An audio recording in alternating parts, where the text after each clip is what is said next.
Hello, everyone. What is going on? My name is Timpedia, and congratulations, guys. We did it. 200 episodes. 200. I honestly Dang. can't believe it. I can't believe Now it's we the won't last talk about it episode. anymore. Yep. We are here to, do the same old, but, it's 200. And we have some news appropriate for 200 episodes because some of the first episodes we were talking about our favorite games and such, so, spoiler. By spoiler, I mean first topic, but before the first topic, who's here for episode 200? The normal crew, which is to my right. As always, it's Friedman, also known as Andrew, but usually known as Friedman. On my left. To Tenno Prime, just Tyler. And I'm, of course, your host, the hero of Kavach. Back again, baby. That's actually the Oblivion character's name. I don't know if you guys knew that. I'm gonna say it's very in lore. He is like if you play other Elder Scrolls games, the hero of Kavach is the character from Oblivion.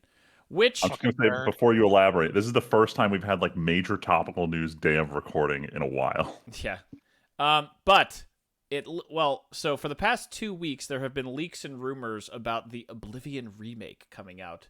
Or remaster. I think it's more of a remaster, although the systems have been tweaked apparently. I haven't well, we'll get to that. Apparently the systems have been tweaked, including the much I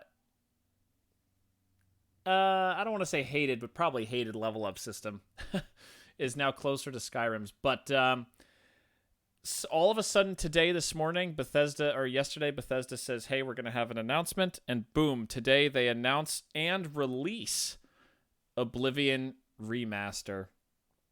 I already bought the deluxe edition, which includes the horse armor, because that's how we roll. I hate it here. And I already have it downloaded on my computer. I'm just waiting for tomorrow because I'm going to play this with Val so that she can see one of my 2 favorite games, arguably, with the KOTOR games of all time. And I'm going to play the new version with her. And that's going to be very fun. A serious question. I know that she enjoyed spectating the BioWare RPGs. Do you think she's going to enjoy this? I mean, probably not as much because the story is way less. But at the same time, this is something where I can play like story sessions with her and then come in here and just grind it out and do side dungeons and stuff like that. Because there are cool story beats in this game. I mean, it's one of my favorite games ever for a reason. But I could do things. I never finished it. Yeah, it's fine, Tyler. This isn't your time. It's okay. Wow. Wow. Do you remember why I stopped playing it? Do you remember? Did you stop playing it while I've known you? No, but I this is a popular story that I like to tell all the time. Basically, long story short, I got hard locked out of the game, and I said, "Fuck this." And I figured it was a bug. Yeah, it was like literally could not continue the game. Oh yeah, no, I'm not surprised. I remember playing. And then I also didn't like the fact that it gives you the option to overlap like guild quests, and then as child Tyler, like, I'm like, oh yeah, I'll just do all these fucking quests at once. Like, why not? Stack. Not realizing that literally, like, spoiler for those of you at home, don't do the Dark Brotherhood quest while you're aligned with literally any other faction or you're gonna fail them. Just don't do it. Do yourself a favor. Do all those other quests first and then save it for last. Or do Dark Brotherhood first and then do the rest of them. Spoiler, it's very easy to join the Dark Brotherhood in Oblivion. You kill someone who is marginally innocent in some way, and immediately you will be visited next time you level up to join the Dark Brotherhood. So you could just go kill someone on the street and immediately join the Dark Brotherhood when you start the game. Yeah. I literally hate it. And then the requirements to get back into the guild are just annoying depending on like all the absolutions. Oh god. It's fucked. Look, I'm not going to pretend that the game's perfect, but far from it. But I also love it to pieces and can't wait to play it again. Yeah, not Jedi Survivor. I'm sorry, listeners. Tyler, I'm mad. Jedi Survivor isn't the game that I Let's Played first on YouTube I ever. don't care. I never Let's Played. I did only... This is so far back. I used to do video reviews back in college, and I switched to Let's Playing. And That's the past, and this is the future. yes, and here we are. Time is a circle, just like everything else, where all we get is remakes and reboots, and I finally got my Oblivion one. And Sky Oblivion is still a fun part of the story. So there's been this mod in development for years. Obviously, since Skyrim is almost a 20-year-old game at this point, it feels like, or a 10-year-old game. What are you talking about? It just released on latest console last week. Yeah, it's true. Yeah, it's a 14-year-old game. There has been a mod for many, many years called Sky Oblivion, which is a modding effort to basically build all of Oblivion in Skyrim, in the Skyrim engine. And the modding team actually made some announcements when this was kind of leaked last week, and they were like, look, we're still going to do Sky Oblivion. This is Bethesda's effort. We've been working on this for years. We're going to do our thing too. And apparently Bethesda actually gifted every member of that mod team a free copy of the Oblivion remake.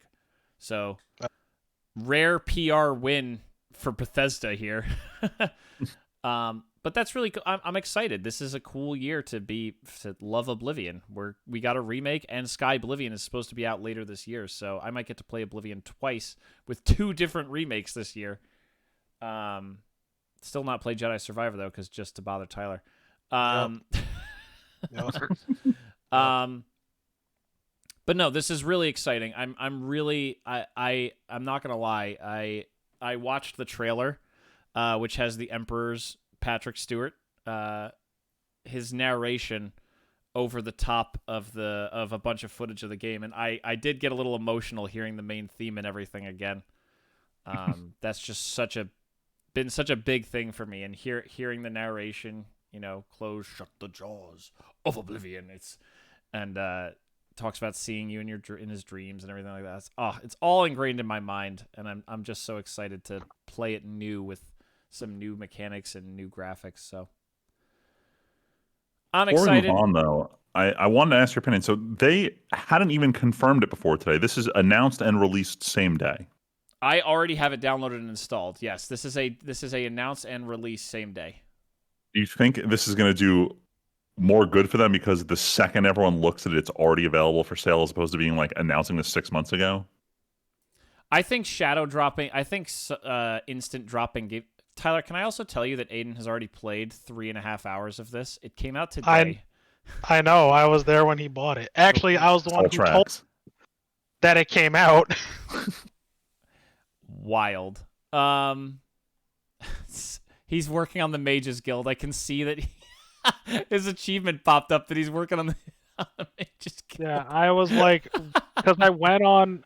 No, so how we found out was one friend was like, we are able to plunge into Oblivion again. I'm like, what the fuck is this loser talking about? Because he was talking about like the leaks for days now because he fucking goons over it. And we're like, what the fuck is he on about? And I go to the Steam front page this morning. I'm like, are you fucking serious? Wow. Next thing I know, he fucking streams it in Discord. I'm like, wow, all right. Sick. Oh my god, I went to the Steam charts page, or I just googled Steam charts just to see where it was at, and maybe it's because they only update like every other day or every day, but it doesn't even show the Oblivion remake on Steam charts right now, so I can't see how many people are playing. I feel like we'll have to see it tomorrow to like really see, but I can almost guarantee you that there's gonna be mad people on it. I hope there are. I mean, if you look at the community content, it's already completely flooded. Like there's just tons of stuff. I'm honestly kind of annoyed. I'm kind of over remakes, remasters. We've talked about it plenty of times on the podcast.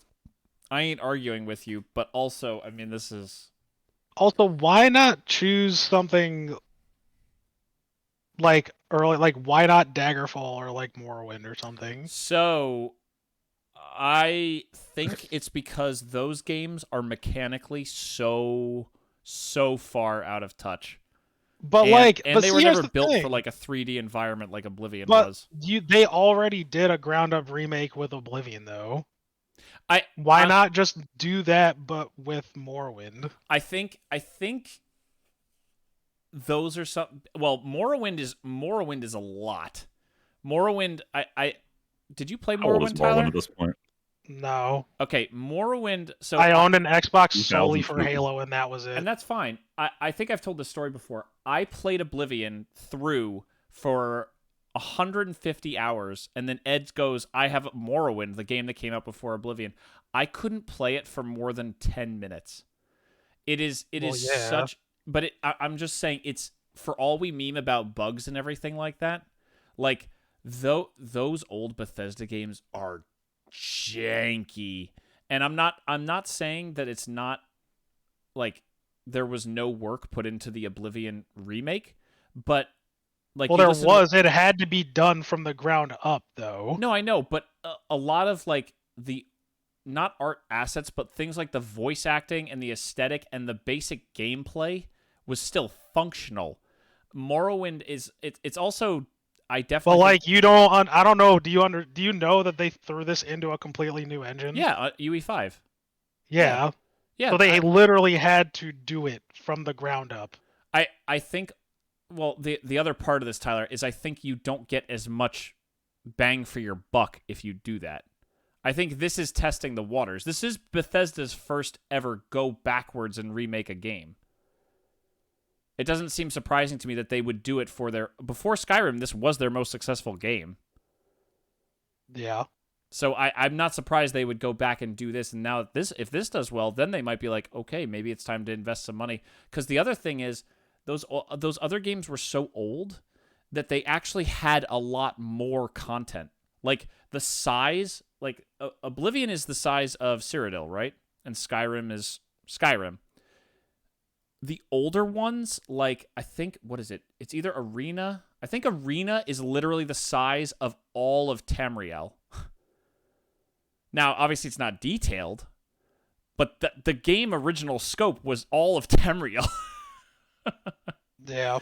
So I think it's just there's a lot more design work that has to, like, yes, they physically had to do the programming work of building Oblivion in a new engine, but you didn't have to redesign a game that you could have just taken Oblivion and done it again and just built it up in a new engine with that work. I don't think you could take that framework of these old games and just one-to-one do it. That's all I'm getting at.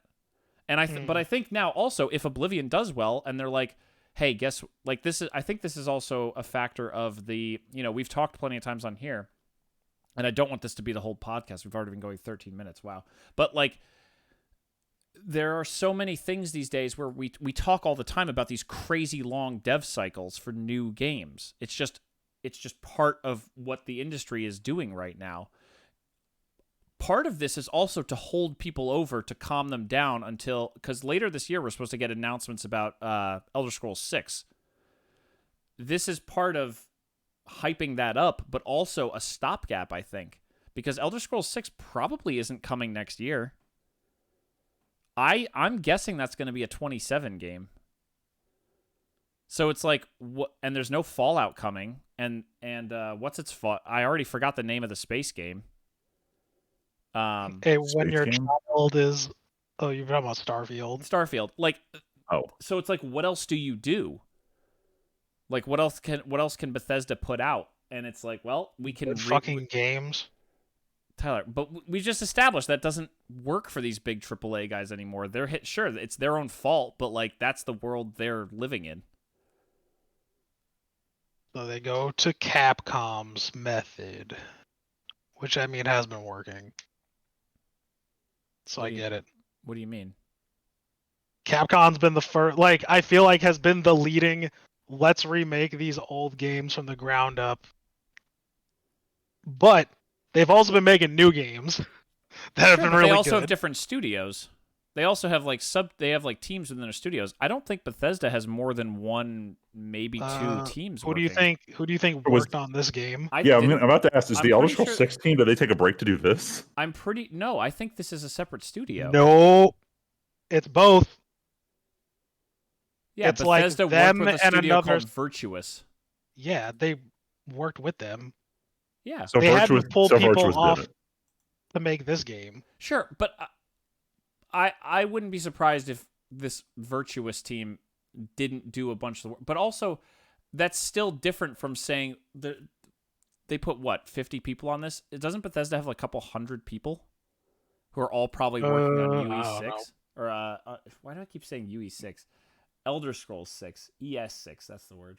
Anyway, we're getting far off topic. I just wanted to say that I'm excited to play this and check out Sky Oblivion also later this year. And who knows what the Elder Scrolls 6 reveal later this year will have. Oh boy, we get to stay on my favorite topics for a second. So other news also, Magic the Gathering had a big announcement today. We have Friedman, we've talked on here, obviously we've talked a ton in person, but on here we've talked a couple times about how last fall there was the whole big kerfuffle where Wizards took over the rules committee for Commander, the biggest format in the game. For anyone who's out of the loop about Magic, someone who's jumped in at episode 190 of the podcast, there were controversial bans that last year that led to this all starting. Well, okay, yeah, there we have an episode. I would rather link to that than anything else. Yeah. But either way, Wizards as a company took over ownership of the Commander format, and then they said, okay, we're going to handle things differently. And then a couple months ago, they announced the bracket system, which has these things called game changers, cards that aren't banned, but they are things that put you in a bracket of higher power, and it's a tracked list and banned cards. And at the time, they said, we are aware that there are bans that we think could come off the list. We are also very much in the beta testing phase of this bracket system. We're going to do it at MagicCon Chicago, which was a massive convention, and we're gathering feedback online. And we'll update you in April. We found out 2 weeks ago, another today announcement. We will announce changes to the ban list, game change list, and any updates on the bracket system. And we got a massive set of articles. We got a big video from Gavin Verhey, who is one of the most famous designers at Wizards at this point, who kind of leads this Commander team. And he gave us a huge slew of updates. And Freeman, I got to tell you, I am a fan of pretty much everything across the board. Yeah, especially the way they're articulating these changes, and especially going to say, like, this is it for bans for the year outside of a card getting printed that's just, like, strangely format warping. The idea is if your card exists right now, it's not getting banned in 2025. Yes. Cards printed this year might get banned, but cards that you already own and are already out there, they're fine. Feel free to purchase. Yes. So it gives confidence for purchasing. They also, so 5 cards got unbanned. I'll just rattle them off real quick just in case anybody here knows Magic. And then I'll get some context on what these mean. But let me pull up the chat because I've posted the game changers and the rules, and I got to go past all the Leslie freaking out stuff. Gifts Ungiven, which might be probably the strongest card. Sway of the Stars, Braid's Cabal Minion, Coalition Victory, and Panoptic Mirror are all unbanned. So I think all of these cards were banned in the span of 2005 to 2009, so the very early parts of the format. So most of this format's existence they've never been legal. Freeman, you want to hear a scary thing? What? That is almost half the game's life. It doesn't. Oh no, 15. Sorry, I thought you were saying 2009 to 2009. 2009. Almost half of the time Magic the Gathering has existed, Commander has been a format with these on the ban list. Look, it's as time goes on, it gets weird. I remember playing the game and thinking, "Wow, this physical card I'm holding is 10 years old." And now cards from when I first started playing Magic, I'm like, "Wow, these cards are now the 10-year-old cards that I had started with." I hate it. All of these are pretty good unbans. Gifts Ungiven and Panoptic Mirror might be problematic. Coalition Victory, people have wanted it for a while. Braids is. I don't like Braids, but I don't think it should stay banned. If you're an asshole, it's fine. Yeah. If you're not going to play it, and Sway of the Stars should have been unbanned. It's fine. It ruins the format. I'm putting Magic over that one getting unbanned. Also, 18 new cards added to the Game Changers list. Not going to list them all at all, but I agree with pretty much all of them. The only thing I disagree with, Freeman, is the fact that they took Trouble in Pairs off the Game Changers list. I think that was wrong. But that's one card out of what is 23 changes to one of the biggest formats in the game that I agree with. So I think overall this is an amazingly good sign. I'm personally, we talked about it a lot on the podcast when it got announced. I'm actually a big fan of the bracket system. I think it's an adjustment from the old, my deck's a powered level 7. Yeah, this does a lot more to define not necessarily how strong your deck, but how, I guess the word would be impactful your deck is. Yes. If you're just sitting around throwing a couple creatures down every turn, you're really not super impactful to how the game should play out. Versus a lot of these cards in the Game Changers, they either, like, quite literally change how this game is going to go down, or are a lot of them are in a must remove or must answer state. So I think it's a good definition of this card defines how a game will play out, as opposed to saying this is strong. And they did a bit of a review on this for some of the cards that are on their list of we're looking at them, where it's like this, how do I put it? This is a strong card, but there's nothing inherently game altering about the presence of this card on the board. Yeah, which I think is a good philosophy. And also, in Gavin's video, Friedman, I don't know if you watched it, he went over almost every single card that is still banned in Commander, and said what his personal take on the likelihood of changes in the future for those cards is. Actually, listen, he did a blurb about all of them, and I read those, but I didn't watch his video. No, I watched like the 45-minute video, and it was really good. He really goes in depth. It's cool to see that there are definitely cards on the ban list they still are thinking about. I personally am a fan of Primetime. I know we were worried about Primetime. I'm a big fan of Primetime not coming off the ban list. I think that card is still lame and not worth unbanning. But overall, don't want to get into the weeds on it, but this is, I think, a really healthy sign for Commander, which I think a lot of people have struggled for years now, frankly, with faith in the rules committee, and especially after the bannings last fall and everything that happened with that.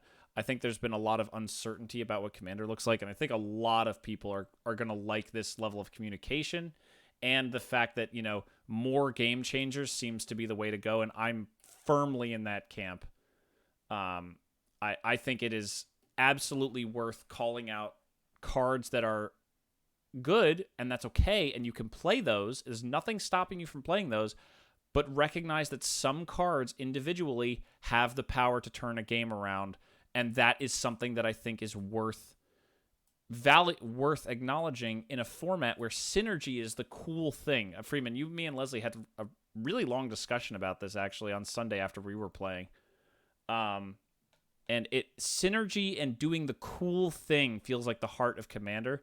And it feels like really we are aiming, I feel like we are very much heading for that, you know, that bracket 2, bracket 3 world. And we are firmly turning away from that 4 and 5.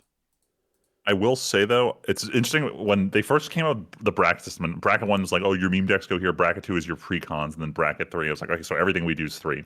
It was after this week of playing against precons, reviewing the ones that I purchased in the last 2 years, and hearing every time he mentions precons in the article, he mentions recent modern precons. Gavin is very much aware that in the last 3 to 4 years, the power of a precon is much higher than the average reputation had. Absolutely. I would go as far to say that any Commander deck printed 4 or 5 years ago is actually tier 1. Despite what everyone keeps saying, those are not tier 2 decks. I might believe that if I were to remove the one game changer, Daxos is definitively a tier 2 deck. Like, it's not 1 and 2 are the joke tiers. Tier 2 is actually going to be the median power level for a lot of people, not counting game changers. And I think this is something that I completely missed on. I think they're still learning to do there, but I think that's good. Yeah, I think it's okay. We're in a new system, and there's a lot of good here and a lot of learning opportunity. Also, I forgot about this other bit of news. Oh my god. Yeah, I want to talk about this one. This is so fucking goofy. So Tyler, you'll actually appreciate this. Yeah. So we've all been mad about the Fortnitification of Magic, where they call it Universes Beyond, which is just another IP. So this year we're getting the Final Fantasy one. That one they paid through the nose for it, which is why it costs more. But that one's getting printed on Arena. And the idea was that all these standard sets are definitely coming to Arena. But they've like stuff like the Doctor Who set, the Warhammer set, all of these would never come to Arena because they weren't in a standard set. So they finally announced a system for printing these cards into Arena where they may or may not own the digital rights to them. Where it's like we're going to print like what? All right, for some back context, the very first time this happened is they printed these Walking Dead cards that didn't have equivalent cards in the Magic universe. So the only way to play a card was like play Rick. And then eventually they went and they printed what they called universes within versions.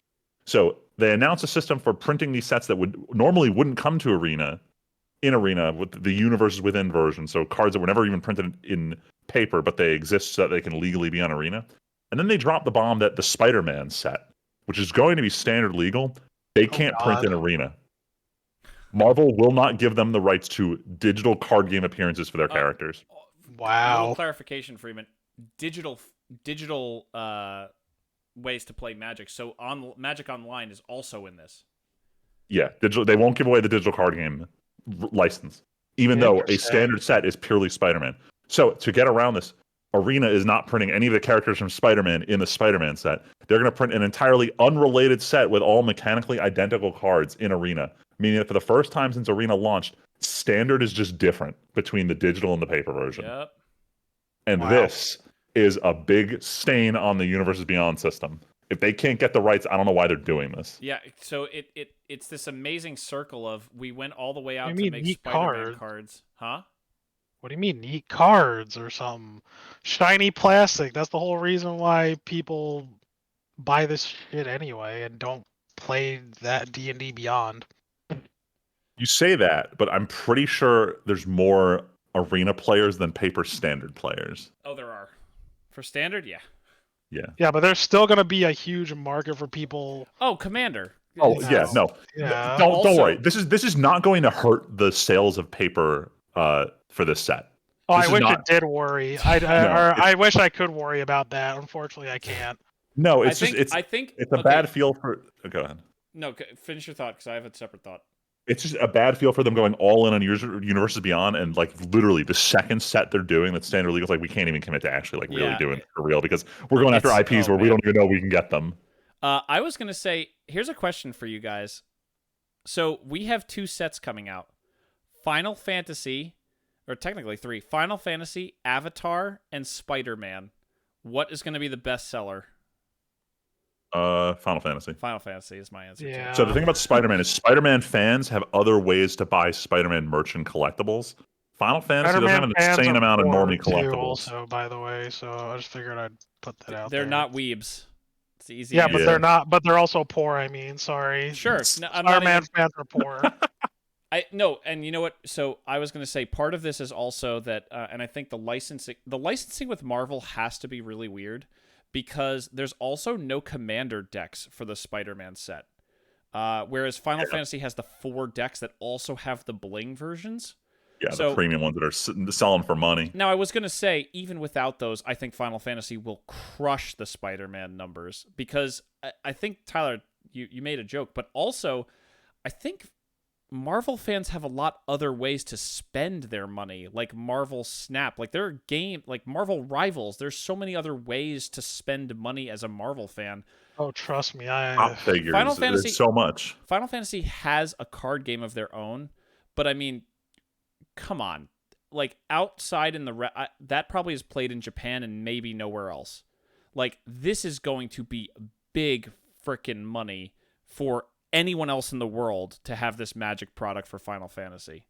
And even for people who play that game, probably. But, like, Marvel fans can spend their money a billion different ways. And I don't even know about the Final Fantasy card game. I mean, most IPs in Japan either are gachas or have a card game, I think. But yeah. When you're Final Fantasy, we have both, and they're all failing. Well, all I'm saying is I'm glad we're all in agreement. And I don't think... Okay, now here's the second question. Avatar or Spider-Man as second place? Avatar. Spider-Man. You think so?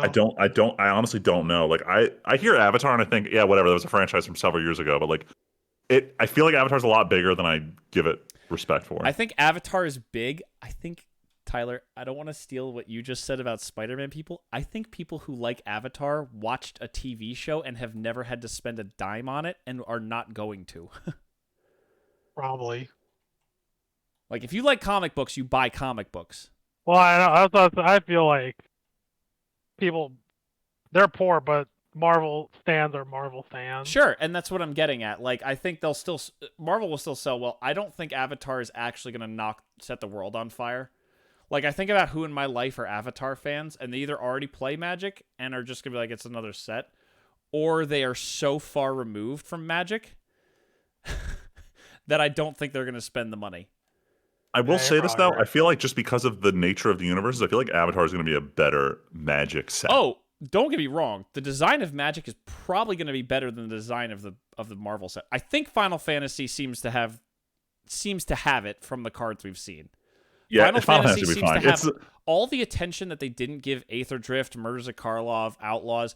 All of that seems to be juiced into Final Fantasy. Like, Final Fantasy has designs going for them. So it'll work. I agree. I think conceptually Avatar, especially with the nations and everything like that, you could really do an almost Magic design. Marvel is like so weirdly all over the place with characters and everything. I don't know how you really build that cohesive. But anyway, God, we're on the big IPs train today. Oh my God. So Star Wars Celebration happened. Yeah. This is a lot of announcements that I just want to kind of blitz through. Go for it. So for every 2 Star Wars movies that float off into the ether, 1 more gets announced every 6 months. Supposedly set 5 years after Rise of Skywalker, Star Wars Starfighter starring Ryan Gosling. Yo, I want him to have a sick-ass jacket. I just want him to be Blade Runner. That's it. That's all I want. My question is, did the X-Wing movie die for this? Or the Rogue Squadron movie? Dude, something is so weird in my mind about thinking about Ryan Gosling. Like, okay, so Tyler, you might remember this. Star Wars Starfighter is actually one of my favorite Xbox games because the main game is flying an N1 Starfighter. And the thought of Ryan Gosling hopping in like an X-Wing or a Naboo Starfighter is like the weirdest mental image I've ever had.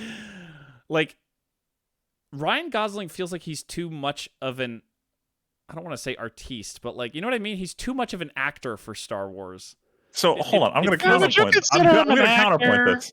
Like we were like what 10 years old when episode 1 came out. None of us were really aware of what having a movie with Liam Neeson and Sam Jackson meant at the time. Like they were already big established actors. No, I'm not point. Freeman. Okay, so that's what I mean. I'm not talking about established stars. Ryan Gosling seems to throw himself into these roles that are like weird or have a little bit of quirkiness to them. Like Blade Runner, like Ken, like, you know, like what was it? Drive was the other one? Driver. Like Driver, whichever one it was. All of these movies have like a weird, like he's got quirkiness to him that he can really throw himself into, and he does great with it. Don't get me wrong. But Star Wars has never it doesn't feel like a Star Wars thing to be like, ooh, what's his weird, he's going to be this really cool starfighter pilot, but then he gets really mad when he's in the cockpit or something. Like, it's just this really weird disconnect in my mind, but we don't know anything about it. It's slated for 27 even, so it's like still far away. Jeez. They just announced, they didn't show any like promotional images, did they? There's a single image of him like wearing what looks like a really weird X-Wing helmet. Like really, it almost looks like an astronaut helmet more than like a pilot helmet. Oh. This is actually news I'm excited for. I've been a big proponent of Visions for a while. I mean, since the first set of Visions, I've been a big fan of this. Let's just try shit. This feels like a taste of old Star Wars when it goes well. They announced that the longest, I think it was the longest episode from Volume 1 from WIT, I think it was, or Production IG, is actually getting an entire season. The Ninth Jedi, the pilot effectively from the first set of volume of Visions, is getting an entire show coming next year. And Visions Season 3 is confirmed for October 29th of this year. Damn. So I'm like out of Star Wars at this point. I really am. Visions is like the cool thing in my mind. Like hold on a second. Is Ninth Jedi going to be an anime, or it's going to like a different studio? No, Production IG is going to make a full season of the Ninth Jedi. Oh hell yes, this is gonna be great. Yes, that's what I'm saying. That's why I'm excited. Right. I wasn't sure if they were like keeping production Nigeria. It was just like we like this No, concept. We're doing a show. Because when No, you said a yeah, show, I thought you meant like a live action show. No, sorry. No, it is. It is. Hey, we liked this pilot effectively. This vision. Roll with it, baby. Like, and that's pretty sick. Other stuff that feels way less. And then we go right back to why I'm tired of Star Wars.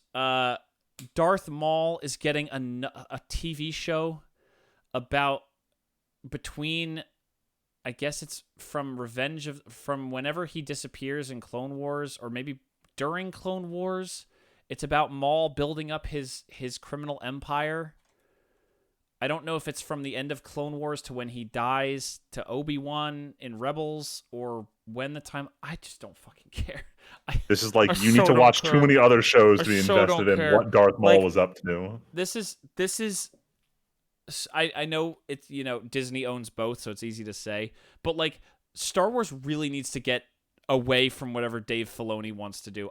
He's a good writer, but my God, can we stop sticking with the 5 things that he created and just rolling with them forever? Can we have any other ideas? That's why I love Visions.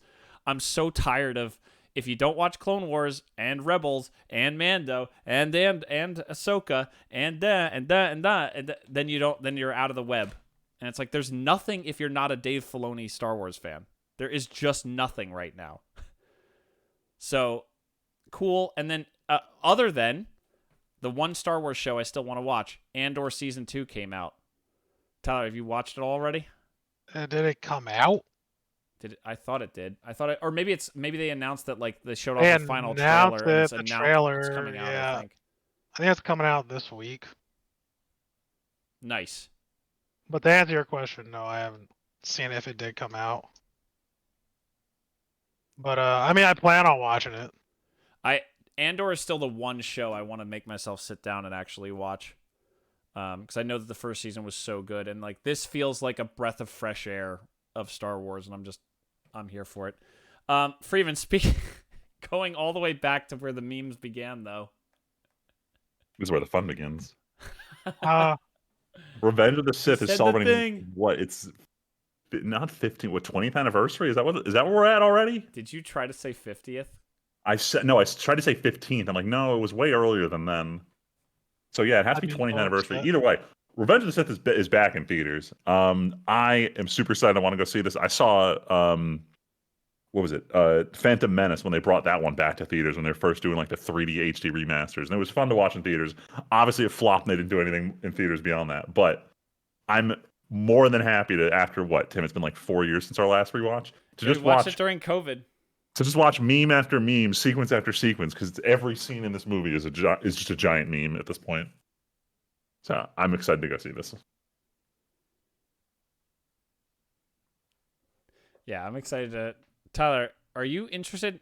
Freeman said you had like. I said I was interested, but y'all made it seem that you guys were going to go without me, so it's cool. I understand. No, we haven't settled on a plan yet. We just know we want to go. We know we go. Because it's going to be in theaters for a full week, I think, starting this Thursday. So we got wiggle room to figure out place and time. More time. We didn't even figure out a day yet. Yeah, because originally I was going to look on Sunday, and I saw we have a whole week, so we didn't plan anything. We'll take a look after this. All right, if you want me with, I understand. It's cool. I don't know what we want. Do you want to be there? Do you want to join us for podcast canceled? Episode 201 as we record our live reaction to Revenge of the Sith in theater. No. Let's move on. I don't even want to go down the Minecraft movie shit. I was like, we could all scream. Chicken jockey. No, we do that for old Revenge of the Sith memes. Yo guys, we could kill Chicken Jockey by counter memeing them as old guys copying their meme and make it not cool. Oh my God. We all jump into the aisle and say hello there when Obi-Wan says it. Jesus Christ, I hate it here already. Oh my God. Freeman, I'm gonna say you came up with that, even if someone posts that online and like steals that, or like someone else does that. Oh wait, that's also in this movie too. All right, hopefully this is the kind of theater where people are fun with people quoting the memes at the screen, but I'm having a very hard time being silent during this showing. Oh God, we should all take off take a half day on Friday and just like go to like an afternoon showing, but there's like no one but us. Pretty sure there's only like one showing a day, but we'll figure it out. We'll figure it out. Off of Star Wars talk, we got a couple other minor stories to blow through before we get to the last stuff. Baldur's Gate 3, Game of the Year 2024, is supposedly quote unquote done. They released, what is it, patch 8 with 12 new subclasses, crossplay, and mod support on consoles. Oh, it's like actual content release. It's not just like this is the Friedman. final bug fix. We're not touching this again. They have said that supposedly this is the last patch before they just switch to bug fixing. But this is like, also they said that like 4 times before, I think. They were done with content. Yeah, they've been saying for a while they were going to be done with content. They did like a Mass Effect 3 redo the ending content level patch like 2 patches ago. But yeah, supposedly the game is done finally. Content complete. But I just thought it was crazy considering this game could probably sweep Game of the Year again this year at this rate. With how much new shit they've done since they won all the Game of the Year awards. Problem is you have to put a title on it, otherwise it's not going to get nominated, right? That's true. How about Shadow of the Elder Tree? That has a nice ring to maybe we should play that. Shadow of the Baldur's Gate. And then have, I almost said Michelle watch, but what? Val watch. What? Oh, like play co-op? We play co-op. I'd be down for that. You can even play it on easy. Okay. Dude, the game is hard. I'm sure the game's hard. It's a cool game though. It'll be. I even told Michelle, I was like, "Yo, this game is," because she was like, "I was wondering if I should play Divinity," and I was like, "Don't play Divinity. If you think this game is hard, Divinity is fucking difficult." Well, I was gonna say it's like when we would always play Divinity co-op, and then we'd get through like the first 4, and then we would all just stop playing it together. Yeah, dude, the fucking game is hard. The Divinity's so hard. I'm sure. You know, it's not hard making money off of crossovers these days. Yeah, we already complained about it for one thing this week. Let's talk about another. I want to call it a podcast mainstay, but none of us play this game. And we very rarely talk about it anymore. But some Blizzard properties. Well, the first one none of us plays. Luigi's not here. Yeah, no. Diablo 4 Cross Berserk. So they showed off. I thought this was cryptic. It wasn't. They showed off the exact skin set they're adding to the game. So there's a bunch of ones, including the strange horse from a chapter I won't talk about. All of these getting added. It seems cool if you're a Berserk fan. I feel like I'm not sure how big Diablo 4 still is. Oh, I think it's like a dead game, but yeah, I think it's really cool. It's always this Berserk is one of those franchises to me that's just like, whose idea was it to pull Berserk out for this? Like that's just such a pull. It's wild. Feels like someone at Blizzard has to, or someone at either someone at Blizzard loves Berserk, which is much more likely, or someone who is still involved with Berserk is like, yo, it loves Diablo 4. Screw all these gacha games. I love Diablo 4 from that American company. Like, I'm not rolling for guts. I'm buying the guts skin in the BattleNet shop. Yeah, right. There's another one that you revealed to me earlier, though. So this one, we got a teaser screenshot today from the Overwatch Twitter, X, whatever. And it's just a silhouette of what looks like Mercy, but robotic, with just the Gundam Wing 30th anniversary logo in the bottom right-hand corner. So I'm not sure to what capacity we're getting collab. It's probably going to be multiple skins. I don't know if everyone's getting Gundam skins, because that'd be super cool. But there's been no info given on Who's Death Scythe? You know who Death Scythe is. I don't. Just me Reaper? Fucking no. Reaper. Probably. Why? But he uses guns. Why? Death Scythe never uses guns. Well, no one else would. No one's else is cringy looking. It doesn't what if matter. Reaper's heavy arms? God. That'd be awful. Awful. I don't know. Does anyone even use anything kind of like a scythe in Overwatch? The question is, are they all getting Gundam skins? Or are they going to get like the character skins? Like, is someone just going to look like? Could it just be that it could be a giant swerve that they just did the wings because that's iconic from Endless Waltz, but then they just go, nah, Duo Maxwell is Reaper or something like that. Honestly, with how stingy they are with the Gundam property, I wouldn't be surprised if this was just a Mercy skin. That would be the they lamest thing they ever. they hype up like these anniversaries for Gundam projects, and then nothing fucking happens. They were so hyped about the G Gundam anniversary last year. You know what we got?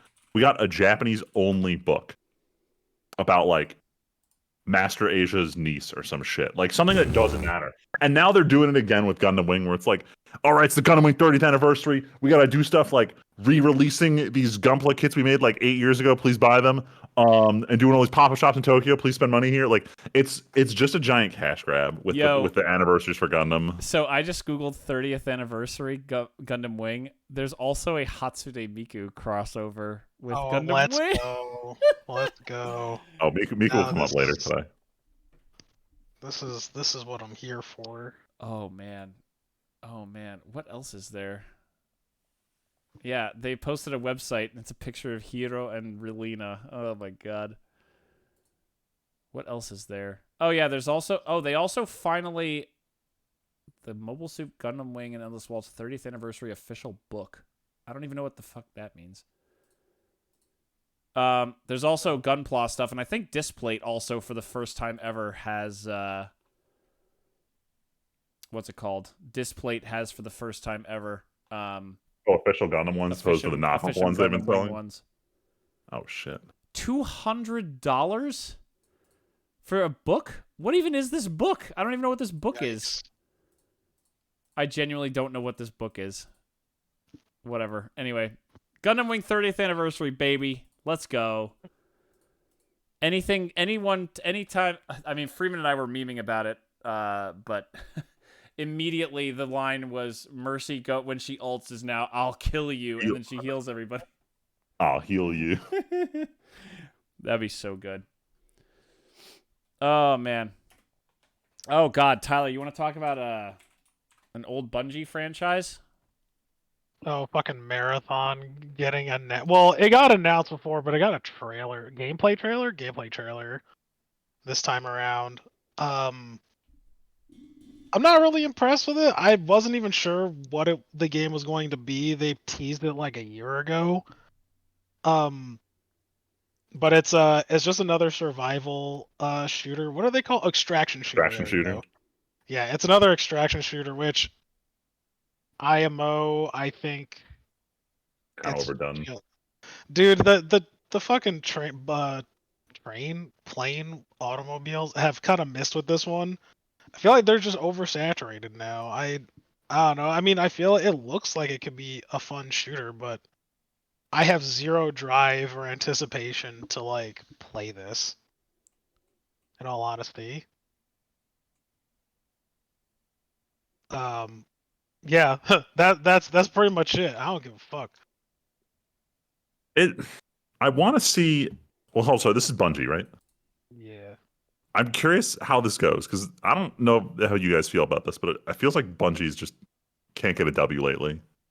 No, maybe because yeah. Maybe it's just their destiny. I don't know, but I want to see them succeed, even though I just do not give a shit about extraction shooters. I mean, I think it's an interesting attempt, but why Marathon? Because that's a. No, I know why, because it's an IP they have, but like, yeah, I just don't get it. I don't know what in today's day and age, I genuinely don't think the Marathon IP really means much of anything. It never did. Well, it did for like Super Halo fans probably back in the day, but not even like. Dude, we had the opportunity to like get Marathon when it came out. Like I think I mentioned it to you. Like it came out on Xbox Live Arcade. Everybody had a chance to like get it, and they're like everybody I know was like, "What is this fucking garbage?" Like it was just another Wolfenstein Doom clone. That's all it was at the end of the day. Oh, the original. Yeah, and that's the only version of Marathon that ever came out. So this is effectively, it has nothing gameplay-wise to do with the first one. It's just an IP universe thing, and they're just doing a new gameplay type. There's a guy on YouTube who I think I've talked about before, but there's a guy named Mandalore on YouTube who has done many, or did a whole retrospective on these games. And his stuff is really good and really in-depth. But other than that, I have no awareness or connection to to Marathon, and I think a lot of people don't. And I think, I mean, this is like Escape from Tarkov and those games. Like, they kind of own this space, it feels like. So I don't know what they're planning to get out of this. Yeah, I don't either. I think it's just Bungie desperately going for something in a different space, because the Destiny doesn't seem to be doing so hot, is all I ever hear. Yeah. That's so I think I don't want to start a separate discussion on it, but like Sony's starting to figure it out that like players can only play a certain number of live service games at a time, and they're finding that players are very sticky. And I think the biggest example is Fortnite is still like the most played game, and Fortnite is what, 10-ish years old at this point. Yep. Like, gamers are very sticky. It's really hard to pull someone into your new live service unless it's like you are confident this is like the game of all games. So to want to be like Destiny 2, very much, we want to be your live service, draw your attention game, and they honestly didn't do a great job with the player count. So like to try to do another live service style game probably won't fly. Marathon is purely PvP. So that it'll really thrive based on how large the player base stays. Like, there's no coming back from a low player count. There really isn't. Yeah, I don't know. It's gonna be interesting. If it's free to play, maybe I'll give it a chance. But I have zero drive to check it out. Honestly, I think being on Game Pass is what's going to cause it to thrive if it does. Just having the large audience at launch, regardless of who's interested in it, because it's on Game Pass, would definitely help.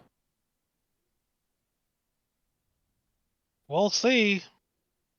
Maybe we did. Maybe we just cracked the code on how to successfully launch a PvP-based game in 2025.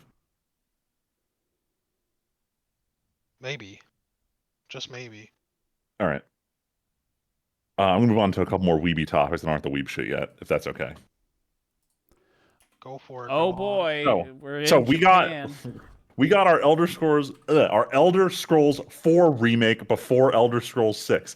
Guess who else is doing this too? Because it's the Persona franchise. Oh boy. Atlas went and they bought the trademark for Persona 4 RE.jp. You'd think, well, okay, that's fine. They just want to own this in case they actually do it. Except if you look at the timeline of when Atlas buys these websites versus when they announce stuff at the Summer Games Festival, I forget what it was they did 2 years ago, but 2 years ago is the one thing. I forget what it was before this, but 2 years ago, they bought the rights to Persona 3 Re and Persona 5T, which both got announced at that Summer Games Fest. So we now have the Persona 4 remake that's been heavily, I don't know if it's been leaked or implied, but we got it in literally the exact same date relative to Summer Games Festival that we did 2 years ago. So strong possibility we're just getting Persona 4 remake announced there. But the audacity for them to remake both Persona 3 and Persona 4 and release 2 Persona 5 sequels and the enhanced version of 5 before even announcing 6 officially is absurd. I can't believe this shit. They're going to do Metaphor ReFantazio 2 before Persona 6 at this point. That's pretty fucked. Damn. I know, but at the same time, Persona 4 remake, honestly, with how they did 3, is going to be a phenomenal game. Can't not recommend this game enough. Damn. Anyway, moving on. I need to rescind an opinion that I had last week that I realized I was incorrect about, and you guys are right. So it was after talking about wanting to own the Nintendo Switch Online exclusive Bluetooth GameCube controller, and you guys were like, the GameCube controller is not that good. And I internalized this. I'm like, nah, these guys are wrong. The GameCube controller is good. Except the D-pad, because when I used to try to play Game Boy Advance games with the Game Boy player, it always sucked. So the D-pad, whatever, ignore that part. And then kind of ignore the C-stick too, because it was really annoying trying to play first-person shooters with this little fucking nub stick. And then I paused. I'm like, and you know what? Using it for games that don't care about the analog shoulders kind of blows because you have to press it down all the way. So that's kind of not cool either. And then it doesn't have the second shoulder button. I'm like, so I realized the only thing the GameCube controller is actually good for is playing GameCube games that want that A button center and you to move your thumb in a particular way to hit like X and Y. Yeah. Outside of GameCube games, the GameCube controller is not actually good. It is the best controller for GameCube games. I hate trying to play GameCube with a modern layout, but I will rescind my opinion. GameCube, I do not actually want to use a GameCube controller for modern games. I just want to use it for emulating on a modern system. Yep. So yeah, I'll admit when I was wrong. But you know what's not Got wrong? him. The Weeb shit. The Weeb shit is never wrong. The But it is a little on the short side. There's some good stuff in here though. First and foremost, the Lycris Recall short episodes. I don't remember what the length is. I believe it's less than 10 minutes. They are going to be going up on Aniplex's YouTube channel once a week. Kind of annoying to keep up with. I'm already watching an anime on Aniplex's YouTube channel. It's the Fate Grand Order joke anime where they have a 3-minute episode every week. But to go to their page, they don't have playlists or anything. So you just have to look up the episodes in the middle of all their promotional shit they're putting out, because it's just all of Aniplex of America releases all their videos on this one YouTube account. So kind of annoying to follow, but it's free to watch on YouTube, so I cannot complain. I need to watch this, but also, Friedman, I don't know if you saw in the weekly karma rankings on Reddit for how shows are doing, just on the r/anime subreddit, to be fair, this had the second highest karma, only losing to I forget what. But yeah, this had the second highest of all the real airing anime right now, and this was a 2-minute short for Lycris. I had no idea how big Lycris actually was. Once again, I thought it was one of these seasonal things everyone's going to stop talking about. Oh no, this show is bad. It's not good, but it's popular. It's way more popular than I thought. The show's not that good. You're wrong. It's okay. It's not a bad show by any stretch of the imagination. The action is great, but man, I didn't think the story is But garbage. Tyler, cute anime girls with guns, though. Big. You think that would get me, right? You'd think. Oh, I'm not saying it would get you. I'm saying it got Japan. It got the weebs. It got the weebs. It got the common folk. But yeah, shit's way more popular than I thought. You think I'm not common folk? I appreciate that. Do you want to be a common weeb? Tyler, you use the word user too many times to be a common folk. True. This is true. Fucking users. I am racist. Userist. Yeah, I'm a userist. Exactly. But yeah, right, this is cool. I gotta watch this. I want to watch these. Lycris. Yeah, I'll eventually Lycris catch up is a lot of fun. I'm painfully boy, I threw this one on here as soon as I saw it announced. Out these of guys fucking nowhere, there was a random ass JoJo event in Japan. There was like no there was no why am I struggling with words here? There was no like celebrity attendance announced, and then all of the main actors for all of the JoJos were just there, and they announced Steel Ball Run's getting an anime. For anyone out of the loop on what the deal is with Steel Ball Run, it's the 7th part in the JoJo franchise, and after the weirdest shit ending to 6, the author's like, I'm going to reboot the franchise, and instead of having stands, we're going to start off in the middle of this giant horse race across America. And that's the problem. It's a giant horse race where horses are all over the place, and horses are famously impossible to animate. So for years we were memeing we would never ever get a Steel Ball Run anime, and then they announced it. They have not confirmed David Production, who's done all 6 prior JoJo parts, is coming back. They were very vague about everything. We know nothing other than that it's happening, but still, it's happening, and that warrants hype. And there's a picture of a horse. Yes, and it's not CG. But it will be. You can count on that.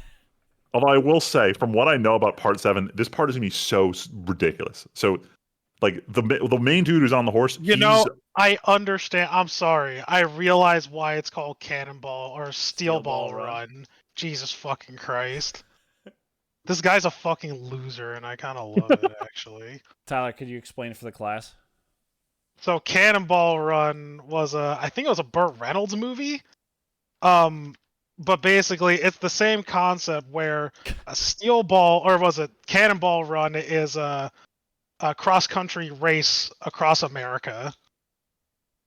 But with cars. Gotcha. Rocky with his references. I mean, isn't every JoJo character like a famous musician or music every album stand or is a band, song, or musician? They're all music references. As far as this dude just loves America, existed. And it's kind of hilarious. Now the only question is, does Netflix totally fucking ruin this with the release schedule, with it all releasing at once again? Dude, having no JoJo Fridays killed any excitement over Part 6. It also didn't help the part, like, all right, I don't know if this is controversial. Part 6 kind of sucked overall. So to have it all drop in a giant batch when most of the episodes were like filler tier kind of sucked. I'd rather have done that week to week. That's rough, buddy. It's the problem with Part 6. They were in a prison where everyone has the weirdest abilities ever in a JoJo series. But they're doing dumb stuff, just like stealing each other's spoons. Like, it was... It was what JoJo. The fuck is JoJo? Jesus Christ. Yes. Anyway, but I wanted to say that Yes. all right, no, I'm not going to spoil 7. I'll let it fly. Let's keep going with stuff here. Oh, this one's cool. So I don't think we got a trailer for it, but we did get a poster that Science Saru is doing a new Ghost in the Shell project. They have not missed on a single thing that they've touched in the last like 3 years. So I'm convinced they're going to get the aesthetic of this correct. Now, will the story be good is another question. But either way, I'm excited. I mean, Science Saru has earned close to infinity goodwill, assuming Dandadan Part 2 in a few months really slams it out of the park again. They are now on my radar, and this is a studio where I would like go back and watch like that ping pong crazy shit. I mean, I'm just gonna say go watch the Scott Pilgrim show they did. Yeah, no, it was thanks. very good. It was very good. It's not a question of being bad. It's just I don't care about Scott Pilgrim at all. Damn, look at this normal why person not caring about Scott Do Pilgrim. you even give it a chance? I watched the movie, and I just maybe I mean, look, maybe I should give it another chance because I feel like maybe I'd be more receptive to the movie now. But I think it's gonna sound terrible. It doesn't matter if you watch the movie though. No, yeah, I know, but honestly, I think a big part of the problem was Michael Cera. Oh yeah, I mean, I've just never been a fan of Michael Cera, and it's funny you bring him up being a problem because I'm going to bring him up again later in the Watch and Played. Oh boy. Maybe I'll try the show because Science Saru did it, but I don't know. That just turned me off I think the movie turned me off the IP a long time ago. Worth the second shot. Science Saru is pretty good. Science Saru's been crushing it. I mean, Dandadan, very reluctantly voted for it as my anime of the year on the Crunchyroll Awards over Friedman. Very reluctantly. Damn. Just fuck the Crunchyroll Awards and how they time that shit. We didn't talk about award voting. I think it ended. It already closed. It already ended. But we're gonna see the results pretty soon. We'll probably talk about it in the next episode. I'm so mad. But whichever one of them wins, great. But you said something about Second Chances, which has the number 2 in it, which leads to the next one. Devil May Cry, the sort of anime project on Netflix. Season 1 dropped all in one go, and they've already confirmed that Season 2 is happening. Studio Mir, so I think they're Korean. They're Korean. You guys haven't even continued watching it though. Oh no, right? No, I haven't watched past episode 2. Dude. Well, you know what I think is actually kind of weird, Tim, because you played some of the Devil May Cry games. Nope. I find it interesting that they had Johnny Young Bosch voice Dante when he's Nero. Yeah, it's a little weird. Voices Nero. Oh yeah, I never played any of these. I've watched LPs of them, but I never played them. But yes, even then, hearing Johnny Young Bosch's Dante is weird. Oh, I thought you'd beaten 5. No, I watched an LP of 5. I've never touched a Devil May Cry game. Dang, you should play 5. Nah, that was a fun game. That was a fun short game. I don't think he's missing much. You didn't think 5 was fun? Oh, if I was fun, but I don't know. Yeah, there's probably better games to play. Okay. I want to play 5 just to play as Virgil and do the judgment cut. That's about it. Regardless, Netflix totally ordered 2 seasons, and they're just announcing now that they've ordered a 2nd season. So we're getting that. You know, it's so funny. I listened to a podcast where there's 2 guys who actually did the LP that I watched years ago. This basically seems to be a decent show that is a terrible adaptation, is what Devil May Cry seems to be. In the sense that all of these characters seem to completely be different from how they were originally. Or at least... I don't think so. Really? As someone who has played through a few of these games and like have just recently played 5, I disagree. Interesting. Okay. I think Dante and like all the people who have showed up who was in the main game, which isn't that many. It's like Lady and Dante so far. And forget who the fuck else. Virgil, I think. No, Virgil doesn't get on screen yet. Based from what I've seen, but I think remember I was telling you guys, I'm like, I don't know if the level of ridiculous fits or it's too much. Like I legitimately am not entirely too sure. Like it's kind of weird. But I think something's off about it though, right? Like, cause I feel the same way, but something just doesn't feel right. Like something feels off about the show. I don't know. It's weird. I kind of get what you're saying. I can't put my Like finger on what it is about the show either. right? It matches the freak perfectly. Like the ridiculous bullshit like if you think about Oh, the they ridiculous got Dante bullshit, correct. yeah, like it's kind of like now all the other like plot stuff. I do think it's a little heavy-handed with some of this political stuff that they're kind of shoving in there. Not a huge fan of that, but I think the level of ridiculousness does match, and I do think the characters also match, in my opinion. But I don't know. I'm also not the biggest Devil May Cry fan, I guess, but I have played through and like watched the stories mostly. I'm just here for the action. That's my stance on both the game franchise and this show. Dude, this fucking show is cringy as fuck though. Oh.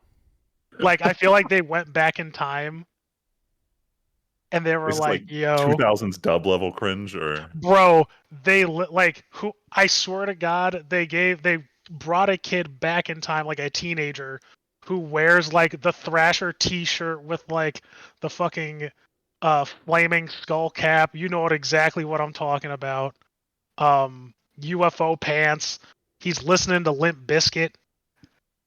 And Bay's like, yo, what's the soundtrack for this show? What's it about? Doesn't matter. Here's the playlist.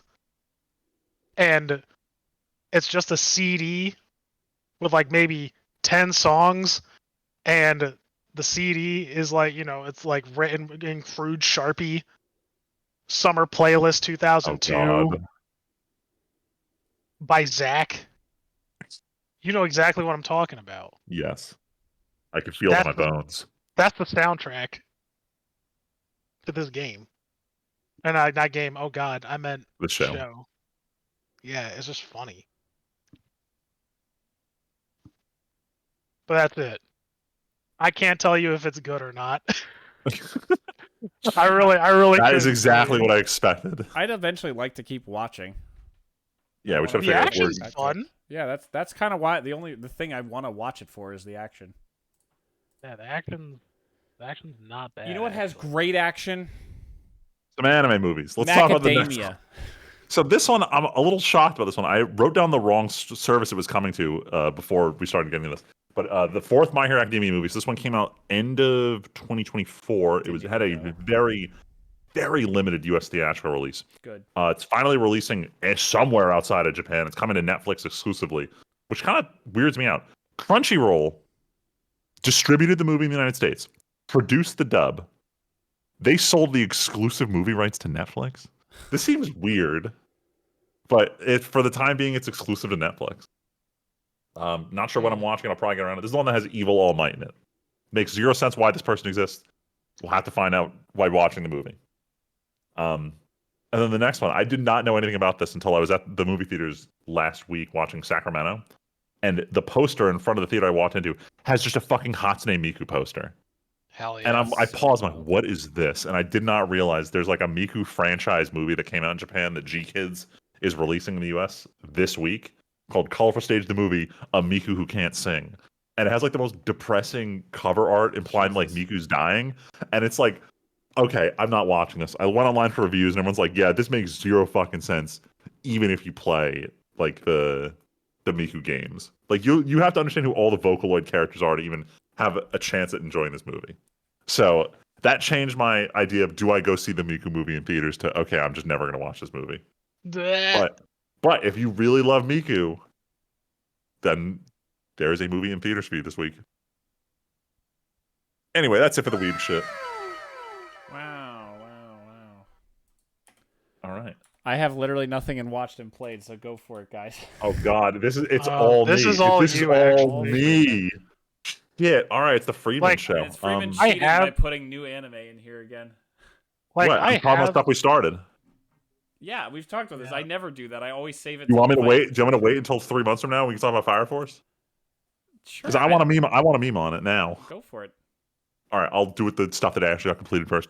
Went to the theaters to go see Sacramento. This is the Millennial movie starring Michael Cera, where he's our age, early to mid 30s. His wife, played by Kristen Stewart, is about to have their first child.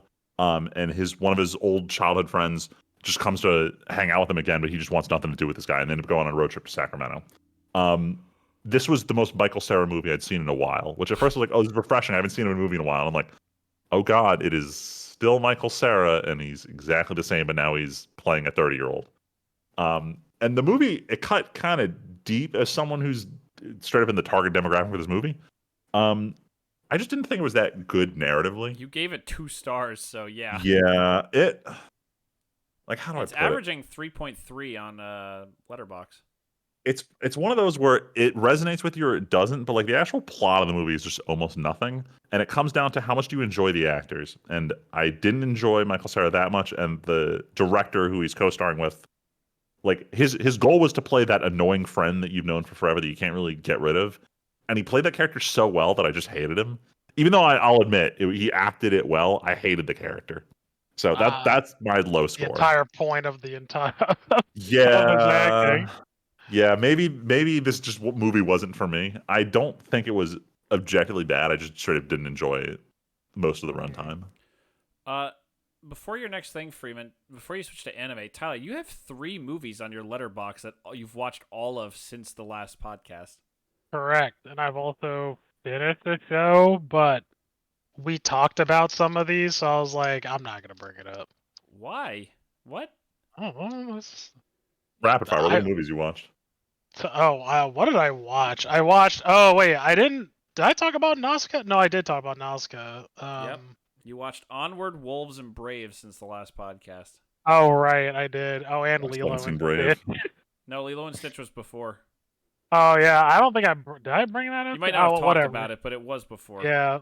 Oh yeah, they're unremarkable movies. I watched them.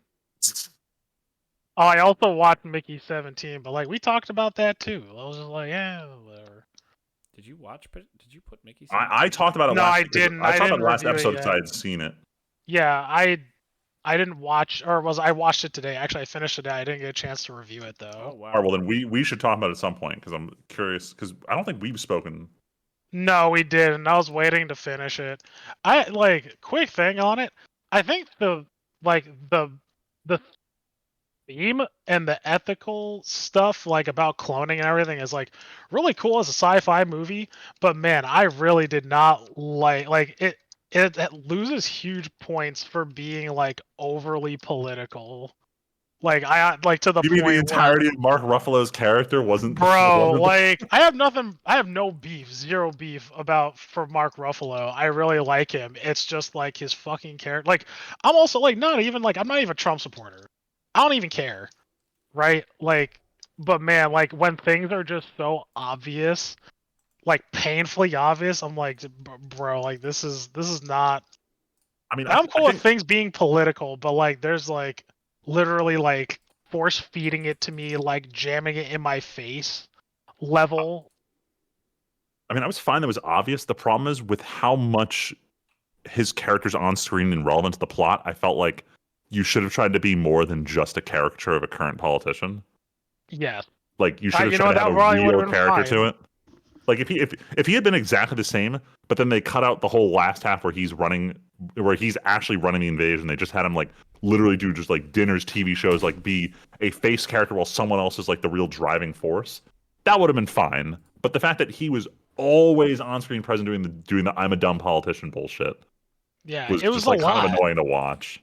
It was a lot, dude. And then And then they did the one thing I just hate when movies attempt to do because it's not real is I'm going to explain to you why you're politically wrong and you're going to pause and agree with me. And I'm like, when that speech happened, this is just stupid. Yep. I agree. It's really not again. Politics and stuff is fine as long as executed correctly. It's executed correctly. Also, as long as it's actually trying to do anything with it instead of just be hurt the door. Look at this guy. Yeah, and that's what it felt like. or if it wants to put you in a position where it makes you ask the question of, okay, who is ethically right here? But like they make it very obvious from the get-go that he's an asshole and he's wrong about everything he says. Yeah. So not particularly entertaining to watch that extend out for over an hour. But hey man, whatever. I mean, Robert Pattinson's acting was pretty good in it. I'll give it that. Robert Pattinson's acting is really good. I would give, like, literally like a part of the review, which sucks because I'm like I'm just gonna give it like 3 stars because of like just the on the nose stuff. But I feel like it had potential to do a lot better by me, right? But a lot of it, like a lot of that opportunity was I think squandered. But maybe I'm the problem. I don't know. I think it feels like they just halfway through wanted to switch up the plot line. Like it starts about like the ethics of multiple clones of the same person, then very much it's just like, nah, forget it. We're gonna do a planet invasion movie, and the clones don't matter. Yeah, that's the other shitty part. That's the other shitty part. Yeah, like, big missed potential. Whatever, I guess. Wolves. I mean, I'll just say like, and Wolves was like a dad movie. I thought it was fun. It was a fun movie. You gave it the same exact score as me. Yeah, like it was fun. Like if you have, it's one of those like if you got nothing else better to watch, but you want to watch a movie, like like when you're on an airplane. Like when you're on a perfect airplane movie, actually. Perfect airplane movie. Like it is just enjoyable enough. Like I don't hate it. This is quirky. The concept is interesting. It also took me a second. Like it was like halfway through the movie when they said like, oh, I'm a lone wolf. I'm like, wait a minute. Is this a Pulp Fiction reference? Is this whole thing just a Pulp Fiction reference? Turns out it was a whole Pulp Fiction reference. Nice. Yeah. I don't know if you guys are aware of that. Nope. I had no idea. Have you seen Pulp Fiction? Long time ago. Yeah, I saw it. I saw it last year after my first surgery. Okay, so yeah, it's in reference to the fixer from the movie, and they call him the Wolf. Oh. That's the context. Oh. Yeah. You tell me the motherfucking wolf is coming? Shit, Negro, that's all you had to say. That's where that's whole thing's okay. from. He comes in and he like tells him to put the tapestry or like the blanket over the back seat. What the fuck did you guys do? You made a mess here. Like I remember exactly. Yeah, that's that guy that shows up and fixes everything. Gotcha. Yeah, what else? Yeah, but this is all the Friedman show. So the rest of this. Yeah, so I'll engage two of you in the middle for some stuff here. But the show I finished tonight because I wanted to talk on the podcast. I finished watching Orb on the Movements of the Earth. So this was an anime that originally got hyped up as the next Vinland Saga, and everyone's calling it Poland Saga. And if you watch the first 5 minutes of the show, you'd think it was because it's suddenly very violent and bloody. But the reality of the show is, it's hard to recommend to people because it's not about. At first, I thought it was about this is the story of how heliocentrism, or the idea that Earth. That the sun isn't revolving around the Earth, the Earth is moving, came to be in 1500s Europe when the church was very much staunchly against it, was killing people for proposing this. But the show starts off with a boy who learns about it, who learns it from someone who is getting persecuted by the church, and that person just gets killed. So you're like, okay, cool, it's the story of this boy. And then 3 episodes in, he also seemingly gets killed. And it moves on to someone else, and it starts being, okay, this is a story about the idea, the movement of this idea from person to person till it finally becomes known to everyone. And do either of you plan on watching this show? Yes. Okay. I will. Probably. Yeah, I didn't even know that this was a thing. I will filter part of my review here.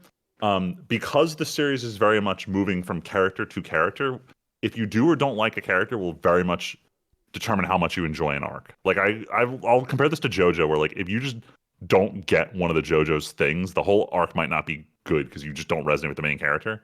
Like I think it was the 4th person in the chain of main characters on Orb. They're the first person who straight up just does not care about. They don't care about the stars. They don't care about the sun. They don't care about any of this shit. But they know that you can sell ideas in books and books make money, and they're a capitalist. And I hated their arc because the whole point of the show up until this point was like this thirst for knowledge and how people will seek it in the face of any struggle. And this person's like, fuck that noise. I want to sell books. I want money. And money, I please. And that arc was the least. There was legitimately 3 episodes in a row where it's just a single conversation between 2 people, and I've never thought more that this anime would have been better as a book, because like 99% of the time it's just people waxing philosophy about the spread of information. So it's an interesting show. It's in a setting you don't normally get because it's in Poland, the 1500s. There's no anime bullshit. What little action there is very good, and the voice work's all phenomenal. But it was just too much yapping and not enough cohesive characters that stick around for more than a couple episodes for me. So I did not enjoy it as much as the rest of the internet. It's still a quality show, and it's still very unique. So I think it's worth exploring for that reason. I just don't think this is the 10 out of 10 anime of the decade people are calling it. And then another show that is definitely not a 10 out of 10 anime of the decade. I finished my seasonal romance show, which has, for some reason, an untranslatable title. The Japanese title is Can You Keep a Secret? But the English version is called I Have a Crush at Work. And amazing. The name I Have a Crush at Work is not accurate, because from the start of the series, the main character and his girlfriend have already been in an established relationship for a while, and they're just keeping it a secret from their coworkers. So it's not about having a crush. It's about just like full-blown, we are adults in the working place, like doing normal adult relationship stuff. And like it's pretty real. Like there's no spicy shit, but like there are air quotes sex scenes.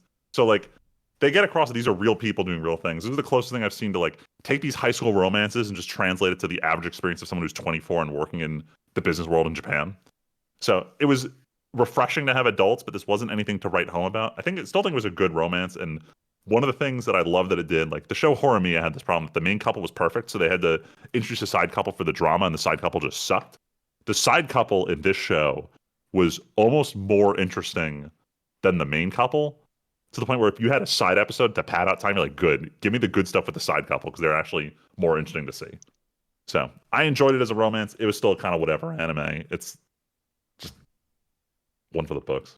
Moving on, the next 2 are actually like decent shows. So the first one, Moonrise, which this is by the director and team at Studio Wit who did Attack on Titan seasons 1, 2, 3. And they got the Netflix budget to adapt this book series. And it's odd so far. I'll say the action and the art style are great.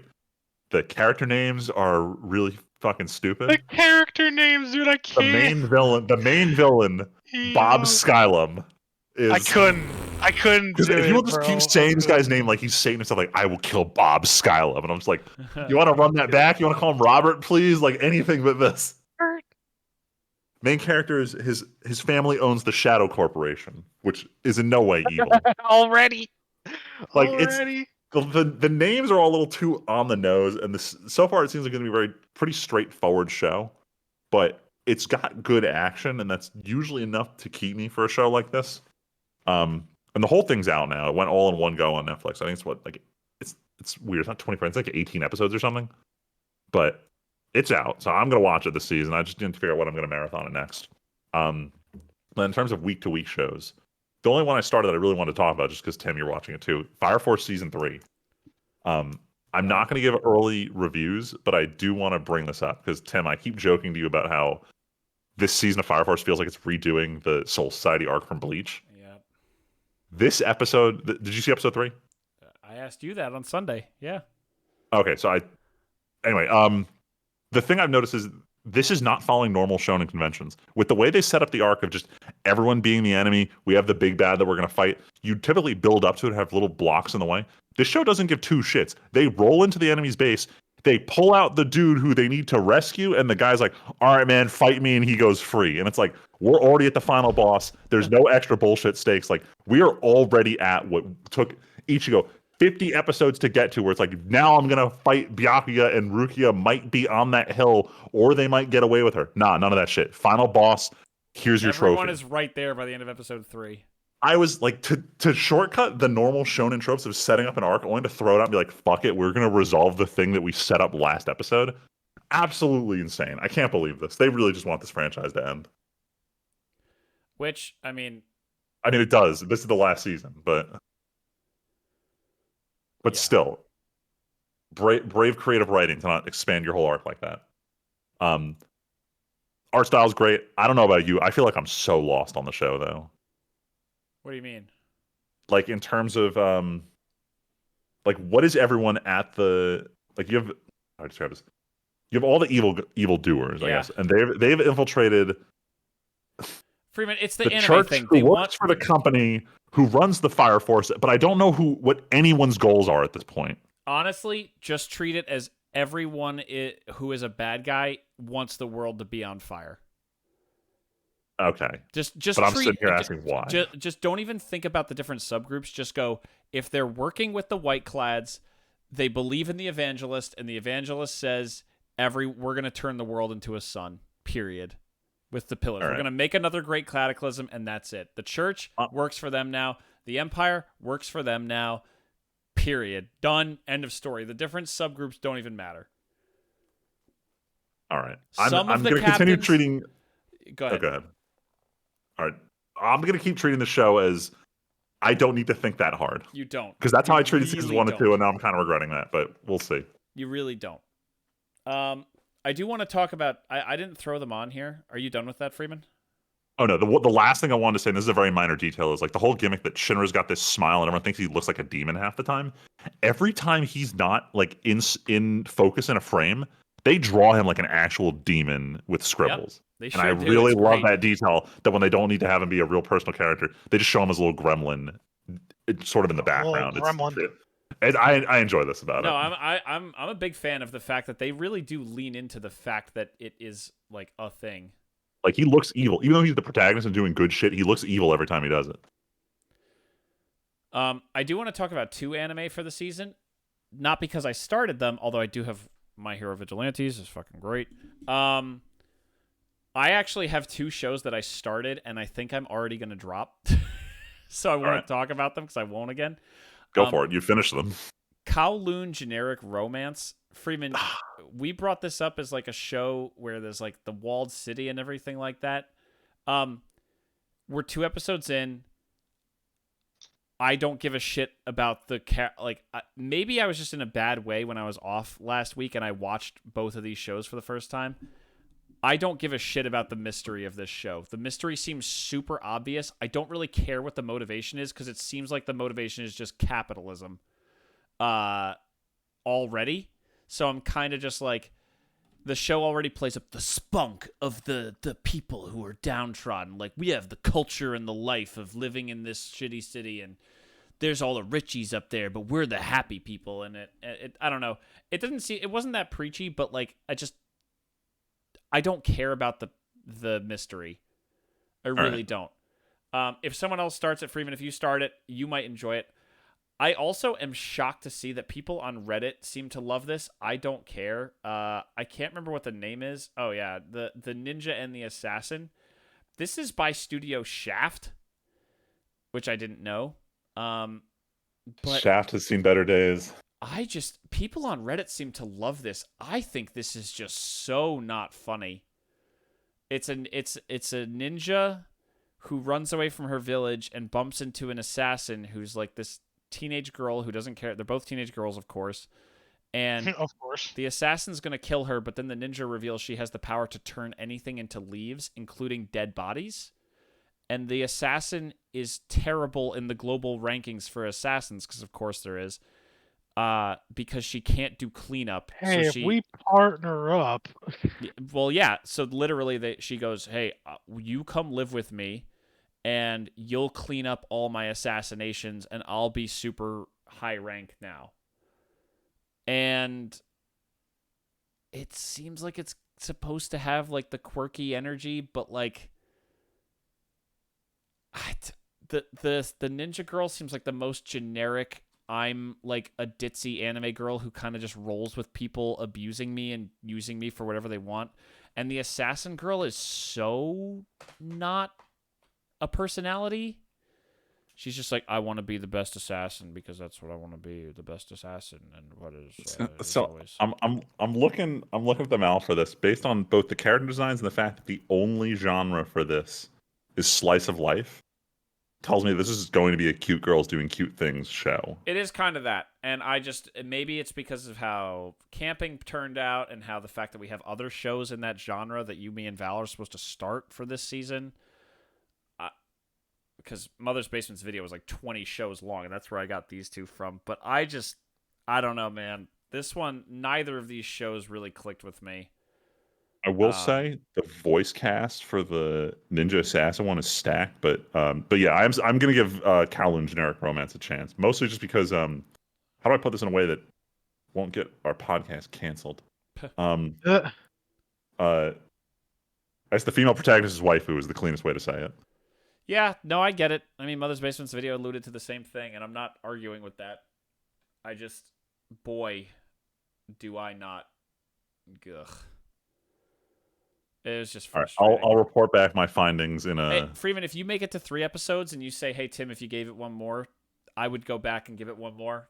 But I just, by the end of episode 2, there's a character with glasses who cackles about what a psychotic villain I am, who's so sneaky. And cool. Like I just automatically like a big turn off for me. Gotcha. I was under the impression it was going to be like a episodic where like none of the mysteries linger for that long and they kind of move on, like similar to how mystery. Really, I thought it was going to be a lot like the How to Become Ordinary, where it's just like we're just going to every couple episodes run through a different case. Resolved, but I don't care about the first mystery, so. All right, I'll give it a shot. Let you know if you're right or wrong. Oh wait, we left one off of this. Actually, no, we can wait until it's done because I feel like the start wasn't that strong. We watched the Swordsman, the Country Bumpkin Swordsman show. I forget what the actual title is. Freeman, that falls under the I didn't want to talk about it because it's a show that we'll probably finish because you, me, and Gotcha. All right. That. Yeah, I'm saying we'll wait until the end to see if we'll see if we even stick with it because I'm concerned that I mean, like, sure, that's fair. I looked at the principal artwork to make sure that this isn't going to be a harem builder, and this is a harem builder. So Val is probably going to want to drop this. He's not building a harem. He's building a class of students. They're just all uniquely designed female characters in their late teens, early 20s. Ah, perfect. All while his parents are reminding him that he has to find a wife. Hint, hint, nudge, nudge. Guys, why don't we end it here? Tyler added more things. Never mind. No. I didn't? What? No, these are also both me. Oh, Jesus Christ. Yeah, I didn't add anything. Yeah, all right. Yeah, so I'll wrap this quickly. And I just assumed Tyler. I know, right? Freeman doesn't read it, and you're right. I didn't read this book. No, I didn't. I talked about it last time. I finished one book last time. You did. But I mentioned it. Yeah. All right, well, I finished listening to an audiobook and not reading because reading is for smarter people than me. But I finished the first book in the Empyrean series, Fourth Wing. This is your book talk, romantasy. I get it. I absolutely understand the appeal. I'm 100% here for the dragon lore because the second the sex scenes drops, they start screaming about dragons, and that shit's interesting. I really like the way they handled some of the twists. They are very much doing the Harry Potter. We go to a magical school, and each book is another year at the school. There are only 3 years, so this isn't going to go on that long. There's 5 in the series, so eventually they drop the whole school structure and just move on to just being in a war with dragons. So the fantasy part of it, I really like. The sex scenes aren't cringe or anything. There's just way too much people hitting on each other in military situations where like they have better things to do. But overall, I'm enjoying it. I'm a big fan of the graphic audio format. What was that? Come on, other than fucking, what are you talking about?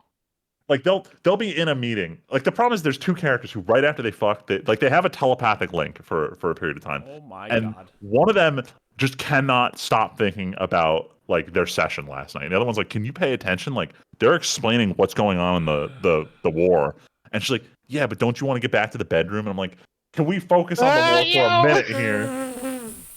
Jesus Christ! Freeman's like, and this is why it's on Book Talk. Don't get me wrong. Freeman's like, I hate the smut. Don't get me wrong. The spice is great. You're really clearly your name is not Val. Apparently, it's really awkward. Val refuses to read this.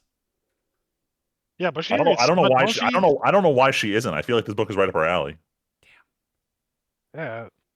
Like the smut isn't bad. It's like the scenes are pretty good. And I feel like she's gonna love the dragons. So I don't know. She should just give up pretending she's not a book talk girly and just read this book. For real. But either way, I really like the graphic audio format. I'm very aware that a lot of these voice actors are pretty shit, but thankfully the main cast is really good, and I enjoy listening to them talk. So that's definitely a factor keeping me on that. The author did release bonus chapters after the first book because you guys aren't going to read this. The whole book is from the main character Violet's perspective, but then the last chapter is from the love interest perspective, and I love the perspective shift because the way he is and the way he the way he projects himself are very different. So it's great seeing inside his mind, and the author released like 3 or 4 bonus chapters where it's like, here's the same chapter I released, but it's his perspective instead of hers.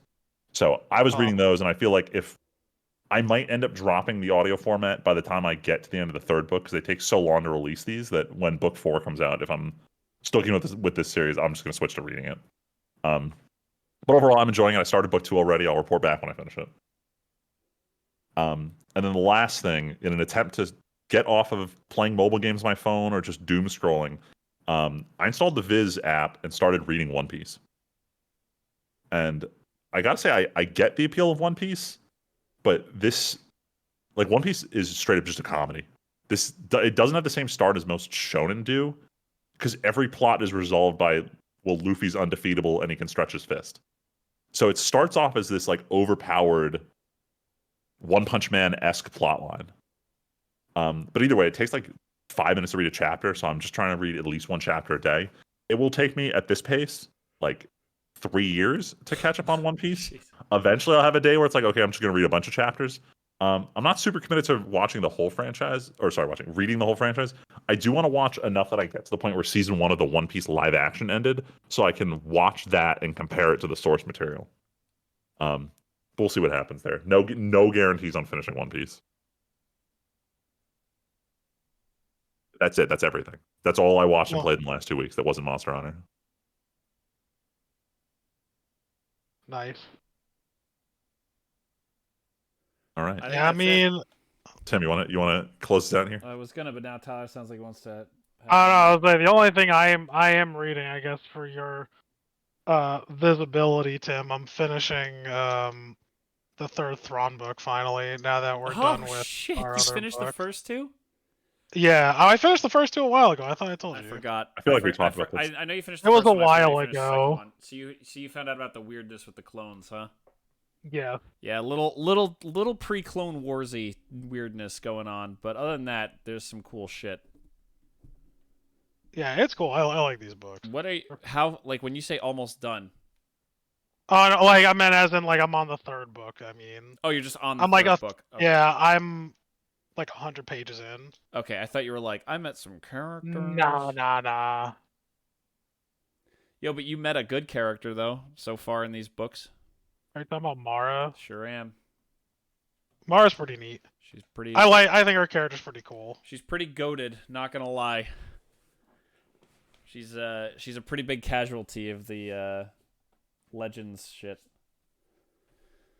And how appropriate to talk about the end of episode 200 of the TNT podcast with, boy, Star Wars sure does suck now. Remember when it was good?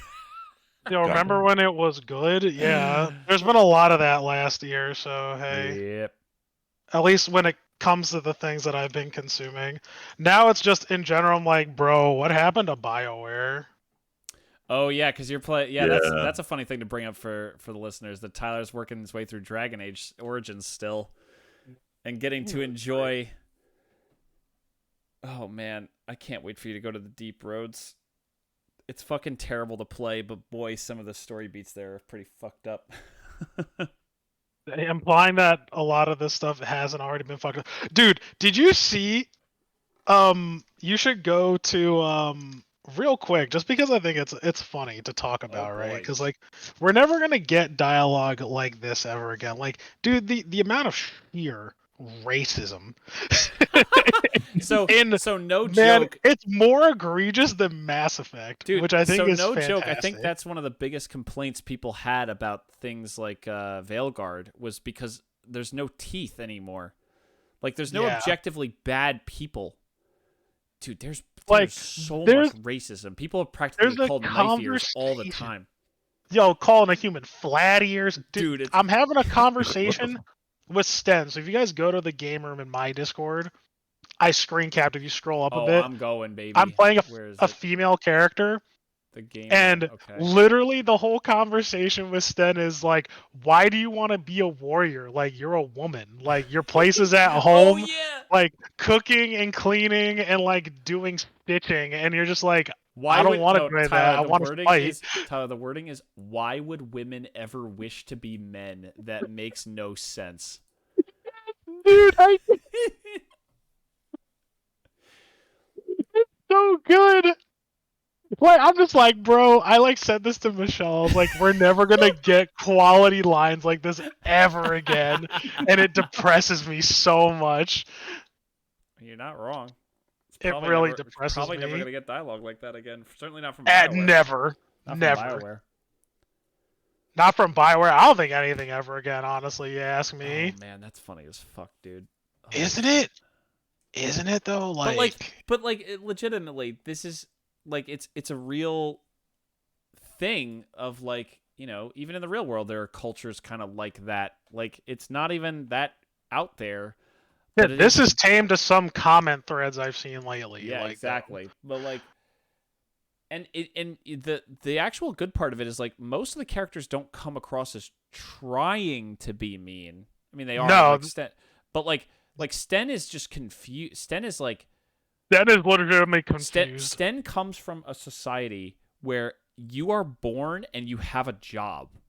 Like you don't pick a job. You don't have wants. You just have a job.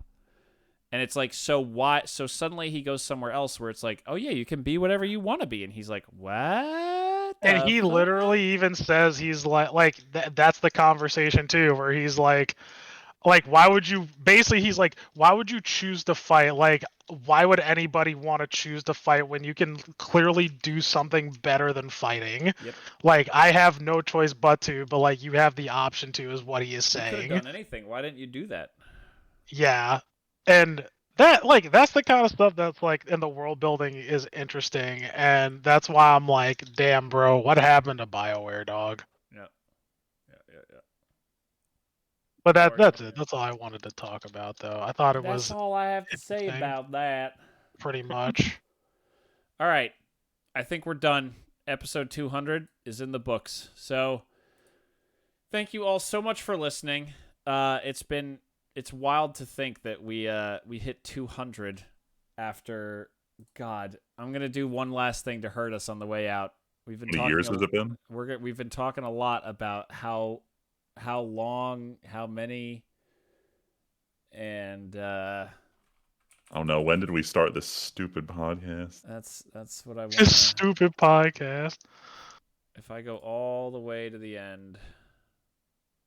Actually, it's probably easier if I go to the Well, in that time, playlist. Tim got married and had kids, and I also got married, so like... Kid. Don't Sorry, that's true. You only have one. That's true. Why are there podcast episodes that aren't... That's weird. There's podcast episodes that the playlist says it's only 191 episodes. Whoops. That can't be right. It might be like copyright crap. There always is copyright crap. Okay, take me to the... Show me the videos, you dingus. All right, episode 1.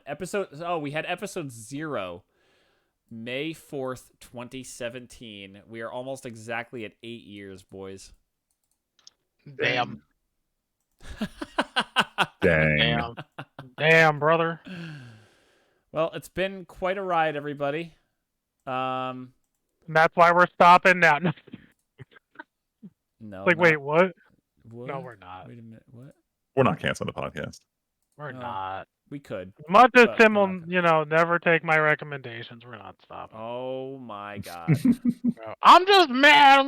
I'm grumpy. It's fine. Go yell at my wife to watch the show. She's the one who won't even talk to me. Damn. Don't even talk to me. So that means you gotta come over so you can tell her. Remember, she used to talk to me like semi-regularly. Now she just won't talk to me at all. It's upsetting. Yep. That's the way it is. I just want to talk to her about gay vampires. I want to spread the word of gay vampires. And with I thought she was a true believer. And with that ending, with Tyler wanting to spread the word of gay vampires, we'll end it. Yes. Praise be. My name is Timpedia. I'm Friedman. Pastor, just Tyler. And we'll catch you guys for... Well, I was going to say 200 more, but maybe not. But, at least another one. At least for at least one more episode. We'll definitely keep going. I don't know if we'll hit 400, but we'll keep going. So, until next time, my name is Timpedia, and we'll catch you guys later. Thanks for listening.